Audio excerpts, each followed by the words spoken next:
السلام علیکم ورحمۃ اللہ وبرکاتہ۔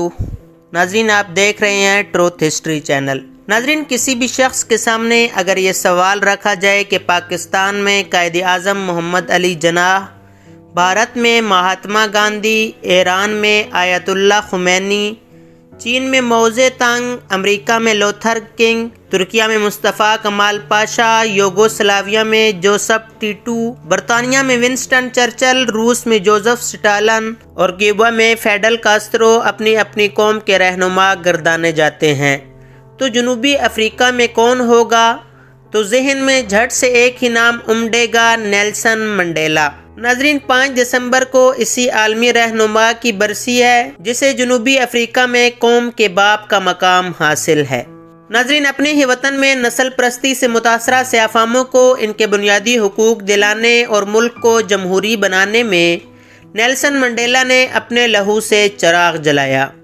جوانی میں مسلسل 27 سال قید کاٹی، 1990 میں رہا ہوئے تو سیاہ فاموں کو استحصال سے بچانے کی جدوجہد وہیں سے پھر شروع کر دی، جس کا سلسلہ 1964 میں ان کی گرفتاری سے ختم ہوا۔ ناظرین، نیلسن منڈیلا ڈیموکریٹک جنوبی افریقہ کے پہلے صدر منتخب ہوئے، امن کا نوبل انعام حاصل کیا اور دنیا بھر میں نسل پرستی اور استحصال کے خلاف مضبوط آواز اور استعارہ بن گئے۔ ناظرین، نیلسن منڈیلا 18 جولائی 1918 کو جنوبی افریقہ کے گاؤں موئیزو میں پیدا ہوئے۔ والد نے ان کا نام رولاہلا رکھا۔ منڈیلا کے والدین ان پڑھ تھے، مگر انہوں نے بچے کو اسکول بھیجا اور وہ اپنے قبیلے کا اسکول پہنچنے والا پہلا بچہ قرار پایا۔ اس کی سفید فام استانی نے حسب روایت اس کا انگریزی نام نیلسن رکھ دیا۔ نیلسن نے تعلیم کا سلسلہ ٹوٹنے نہ دیا اور یونیورسٹی پہنچا۔ فورٹ ہائر یونیورسٹی میں 19 سال کے نیلسن منڈیلا کی ملاقات اولیو تھمبو نام کے نوجوان سے ہوئی اور یہ ملاقات عمر بھر کی رفاقت میں بدل گئی۔ ناظرین، چونکہ قدرت نے نیلسن منڈیلا کو صرف سیاستدان نہیں بلکہ ایک دانشور سیاستدان کے روپ میں ڈھالنا تھا، اس لیے فطری طور پر تعلیم کے حصول کا شوق ان کی شخصیت میں پنپتا رہا، حتیٰ کہ انہوں نے جیل میں رہتے ہوئے یونیورسٹی آف لندن سے پرائیویٹ طالب علم کے طور پر قانون کی تعلیم امتیازی نمبروں سے حاصل کی۔ نیلسن منڈیلا نے عملی سیاست کا آغاز 1948 عیسوی میں اس وقت کیا جب نسلی امتیاز کی حامی جماعت افریقن نیشنل پارٹی برسر اقتدار آئی۔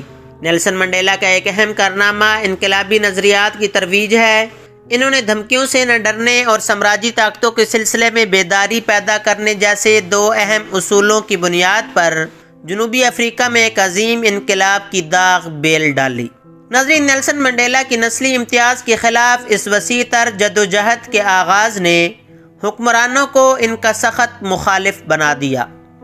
5 دسمبر 1956 کو انہیں 150 ساتھیوں کے ہمراہ گرفتار کر کے ان پر غداری کا مقدمہ بنا دیا گیا اور 1961 میں انہیں شواہد ثابت نہ ہونے کی بنا پر رہا کر دیا گیا۔ ناظرین، 1962 میں وہ الجیریا گئے جہاں انہوں نے گوریلا جنگ اور ہتھیار چلانے کی باقاعدہ تربیت حاصل کی۔ ان کی افریقہ واپسی کے تھوڑے عرصے ہی بعد 5 اگست 1962 کو ٹریفک جام کے دوران انہیں گرفتار کر کے 5 سال کے لیے جیل بھیج دیا گیا۔ اکتوبر 1963 عیسوی میں نیلسن منڈیلا اور ان کے ساتھیوں پر تخریب کاری اور غداری کا مقدمہ چلایا گیا۔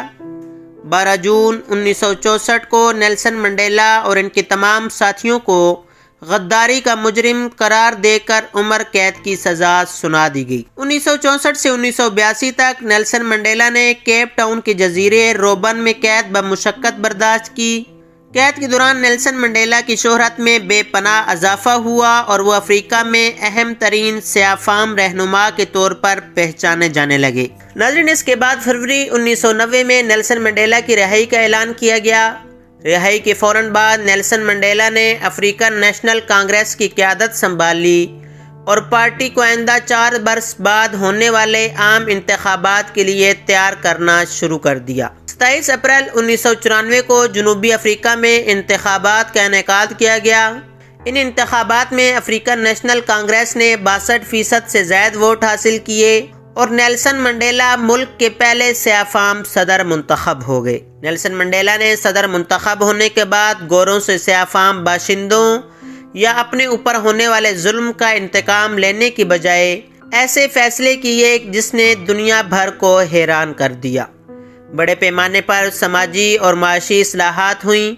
نیلسن منڈیلا کو دوسری مدت کے لیے صدر بننے کی خواہش نہیں تھی، اس لیے نیلسن منڈیلا کی خواہش و اصرار پر ان کی جگہ 1999 میں تھامبو مبیکی کو صدر منتخب کر لیا گیا۔ ناظرین، عظیم نیلسن منڈیلا کو ان کی خدمات پر 250 سے زائد اعزازات سے نوازا گیا، جن میں سب سے قابل ذکر 1993 کا نوبل پرائز برائے امن ہے۔ ناظرین، دنیا کے اس عظیم رہنما کا 95 سال کی عمر میں 5 دسمبر 2013 عیسوی کو انتقال ہوا۔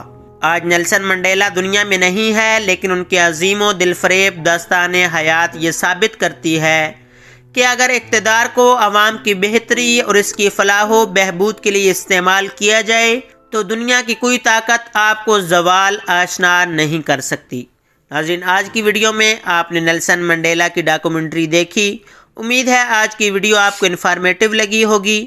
اگر ویڈیو پسند آئی ہو تو لائک شیئر کریں اور کمنٹ باکس میں اپنی رائے ضرور دیں۔